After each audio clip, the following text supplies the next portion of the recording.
আসসালামু আলাইকুম ওয়া রাহমাতুল্লাহি ওয়া বারাকাতুহু। আউযু বিল্লাহি মিনাশ শাইতানির রাজিম। বিসমিল্লাহির রহমানির রহিম। জাযাল্লাহু আন্না মুহাম্মাদাম মা হুয়া আহলু, জাযাল্লাহু আন্না মুহাম্মাদাম মা হুয়া আহলু। আল্লাহুম্মা আল্লিমনা মা রাশিদা উমুরিনা ওয়া ইজনা মিন শুরুরি আনফুসিনা ওয়া মিন সাইয়্যাতিনা আমালিনা। আস্তাগফিরুল্লাহাল্লাযী লা ইলাহা ইল্লা হুয়াল হাইয়ুল কাইয়্যুম ওয়া আতুবু ইলাইহি ওয়া লা হাওলা ওয়া লা কুওয়াতা ইল্লা বিল্লাহিল আলিয়্যিল আযীম। আস্তাগফিরুল্লাহাল্লাযী লা ইলাহা ইল্লা হুয়াল হাইয়ুল কাইয়্যুম ওয়া আতুবু ইলাইহি ওয়া লা হাওলা ওয়া লা কুওয়াতা ইল্লা বিল্লাহিল আলিয়্যিল আযীম। প্রিয় দেশবাসী, সবার প্রতি আমার সালাম, আসসালামু আলাইকুম ওয়া রাহমাতুল্লাহি ওয়া বারাকাতুহু। এবং অন্যান্য ধর্মাবলম্বী যারা আছেন সবার প্রতি আন্তরিক শুভেচ্ছা ও ভালোবাসা রইল। আমি কয়েকদিন পরে আবার হুট করে একটু লাইভে আসলাম। আজকে আমি কয়েকটা কথা বলবো, সেটা হলো আজকে মানুষ হতাশ বিভিন্নভাবে। যার প্রচুর টাকা আছে তার আরও প্রচুর টাকা লাগবে। এত টাকা দিয়ে কী হবে যদি অনেক টাকায় প্রয়োজন পড়ে, যদি আমি ঠিক মতন আমার জীবনটাকে উপভোগ না করতে পারি, এবং আমার যদি এই টাকার পুঙ্খানুপুঙ্খানু সৃষ্টিকর্তার নিকট হিসাব দিতে হয়, তাহলে আমি যদি ধরা খায় যাই, তাহলে আমার আখেরাতে আমার কি অবস্থা হবে। যাদের কিছু নাই তারাও হতাশ যে আজকে আমার কি হবে, আজকে আমি খাইতে পারবো কি না খাইতে পারবো, এই জন্য হতাশ।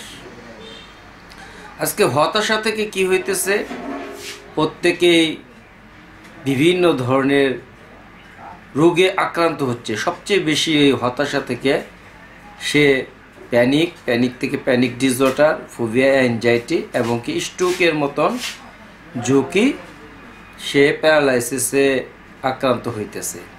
সেজন্য আসলে আমার যে অবস্থানে আছে, আমি এই অবস্থান থেকে আমি বলি আলহামদুলিল্লাহ। আল্লাহ তাআলা আমাকে সম্মানের অবস্থানে বসাইছে, আলহামদুলিল্লাহ। আল্লাহ তাআলা আমাকে কষ্টে দিতেছে, এটাও হয়তো আল্লাহ তাআলা আমার জন্য কোনো মঙ্গল, এই জন্য বলি আলহামদুলিল্লাহ। আমার একটা বাম পা কাটা। এখন আমি যদি 24 ঘন্টা বলি যে আমার কেন ঠ্যাংটা কাটলো, আর আমি এটা নিয়েই অতীতকে নিয়ে ভাবতে ভাবতে ভাবতে ভাবতে ভাবতে ভাবতে ব্লাড অ্যাসিডিটি করে ফেলি, এর জন্য ক্ষতি, এর জন্য যত রকমের শারীরিক প্রবলেম হবে, এর জন্য দায়ী তো আমি।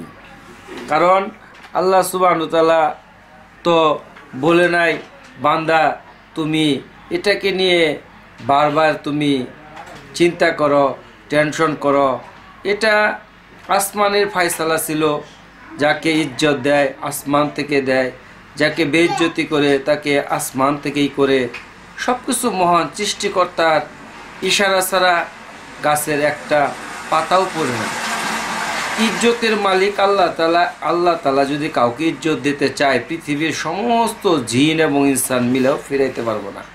আর কাউকে যদি আল্লাহ সুবহানাহু ওয়া তাআলা বেইজ্জতি করতে চায়, আল্লাহ তাআলা বলছে পৃথিবীর সমস্ত জিন এবং ইনসান মিলে তাকে ইজ্জত দিতে পারবে না। সেই জন্য আজকে তারিখ হচ্ছে ডিসেম্বর মাস 21 তারিখ। আমি সবসময় বলবো, সর্ব অবস্থায় আমি বলবো আলহামদুলিল্লাহ। তাতেই আমার মন প্রশান্তি আসবে এবং শয়তান এতে অখুশি থাকবে। আর আমার একটা কথা বলি ভাই, সাধু না সাজি, সাধুর ভান না করি, সাধুর আলকাল্লা না পড়ি, প্রকৃতপক্ষে আমি একজন ভালো মানুষ হই। এই বলে আমি আমার কথাকে শেষ করলাম। আসসালামু আলাইকুম ওয়া রাহমাতুল্লাহি ওয়া বারাকাতুহু।